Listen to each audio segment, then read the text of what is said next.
এইবারের পুজোর মতো কোনো পূজায় মনে হয় কাটাইনি। যাই হোক, এটা ছিল দশমীর দিন সকালবেলা ঝটপট করে ছেলেকে ডিম আর গোলা রুটি ভেজে দিলাম, কারণ তারপর অনেক কাজ করতে হবে। কারণ আজকে বাড়ির সবাইকেই খেতে বলা হয়েছে দুপুরের জন্য।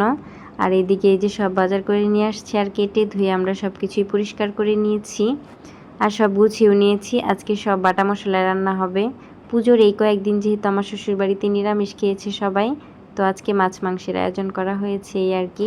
মা প্রথমে মাছ ভেজে নিতেছিল, আর 2 চুলায় যেহেতু রান্না বসানো হয়েছে আর বড় বড় হাঁড়ি পাতিলে, তো আমি তো সামলাতে পারবো না। মা বলল তুমি সব গুছিয়ে দাও, আমি রান্নাটা করে নিই তাড়াতাড়ি। তারপর আবার ঠাকুর বরণ করতে হবে। আমাদের বাড়ির পেছনেই যে পুকুর আছে, সেই পুকুরটাতেই বিসর্জন দেওয়া হয়, তাই একটু তাড়াতাড়ি করতেছিল এই আর কি। কারণ দুপুরে সবাই খাওয়া দাওয়া শেষ করে তারপরে বিসর্জনে যাবে।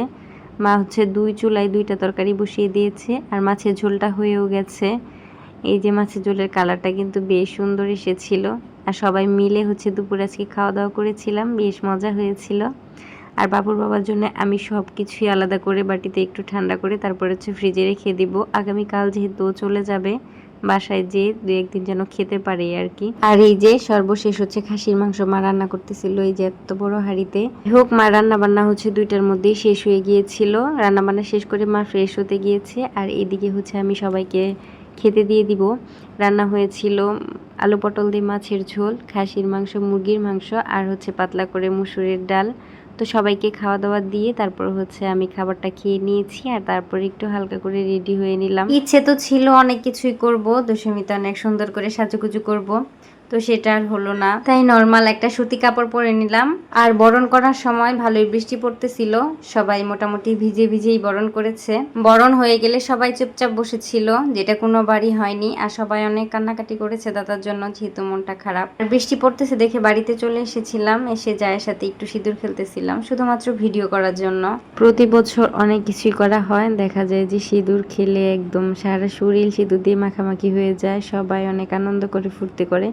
কিন্তু এইবার যেহেতু একটা দুর্ঘটনা ঘটে গেছে, সেই জন্য তেমন কোনো কিছুই করা হয়নি। মানে সিঁদুর খেলা, তারপর ঢাক বাজানো, বক্স কিছুই বাজানো হয়নি, নাচা গানা কিচ্ছু হয়নি। শুধুমাত্র যখন ঠাকুর বিসর্জন দিয়েছে তখন একটু ঢাক বাজানো হয়েছিল। সবারই অনেক মন খারাপ। আসলে এবার কি থেকে যে কি হয়ে গেল কিছুই বুঝতে পারলাম না। প্রতি বছর দশমীতে ঠিক এই জায়গাটাতেই সবাই অনেক নাচানাচি করে, অনেক আনন্দ ফুর্তি করে। তো এইবার কিছুই হয়নি, সবাই শুধু কান্নাকাটি করতেছিল দাদার জন্য। আসলে কেউ তার এইভাবে চলে যাওয়াটা মেনে নিতে পারতেছিল না। কিছু তো করার নেই, ভগবানের উপরে তো আর কারো হাত নেই।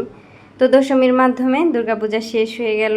আজকের ভিডিওটা এই পর্যন্তই। ভিডিওটি কেমন লাগলো কমেন্ট করে জানাবেন। ভালো লাগলে আমার চ্যানেলটিকে সাবস্ক্রাইব করে আমার পাশেই থাকবেন।